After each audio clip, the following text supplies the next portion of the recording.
In July this year, the fuel prices in the country rose through the roof, pushing the cost of commodities out of reach.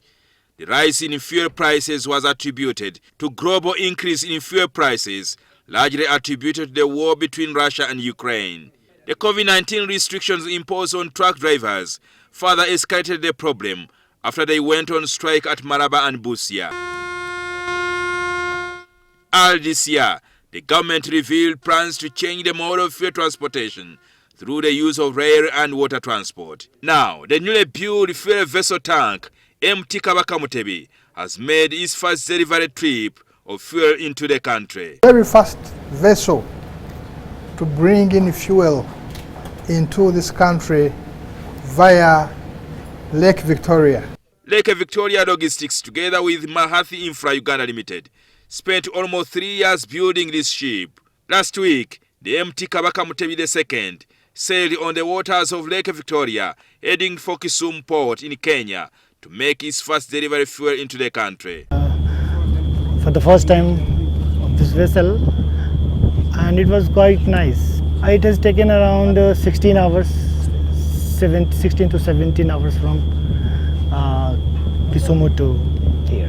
This is not a huge ship for me, this is a small ship. I have sailed on FMX and bigger tankers. I have been sailing since 2004. Today, the barge returned from Kisumu with only 1.1 million litres of diesel, although it has the capacity to carry 4.5 million litres. On an average, on a daily basis, we have an average consumption of 7 million litres of petroleum products. Now, in terms of trucks, 4.5 million litres is or can be brought into the country.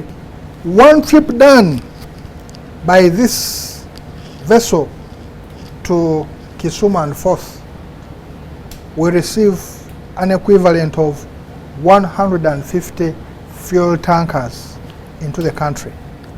We have been reliably informed that this vessel can bring in 2 trips in a week. But the biggest question Ugandans could be asking, will this bring down the cost of the fuel? Reduction in transportation cost about 30 to 50%. And that ultimate reduction in cost, of course, translates in reduction in the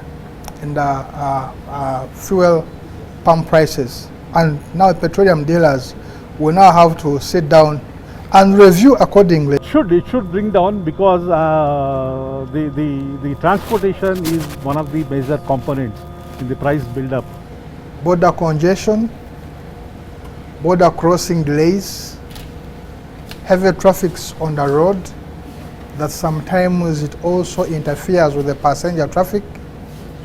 You heard about accidents all over the place. The project is also expected to create direct and indirect jobs for hundreds of Ugandans.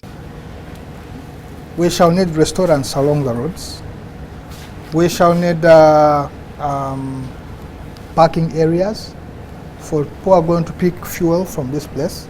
So we have got employment created in the area alone by virtue of the activities that are going to operate around this location.